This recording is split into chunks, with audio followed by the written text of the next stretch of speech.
1 யோவான் 3வது அதிகாரம் 8வது வசனத்துல பிசாசினுடைய கிரியைகளை அழிப்பதற்காகவே இயேசு கிறிஸ்து இந்த பூமியில வந்தார்.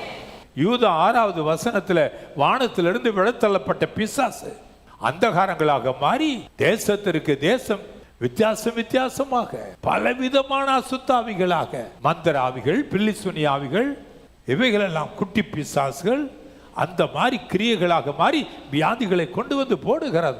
அது தன் கிரியைகளை செய்து கொண்டே இருக்கிறது. பிசாசின் கிரியைகளை அழிக்கணும்னா வேதம் தான் தேவை. அதுக்கு தாமா நீங்க வேதத்தை தேடி வந்திருக்கிறீங்க.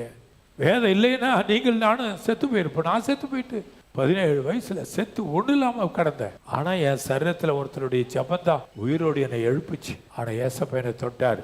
இன்னைக்கு கர்த்தருடைய கிரியைகள் இங்க இருக்குது. பரிசுத்த ஆவியானவருடைய கிரியைகள் இங்க இருக்குது.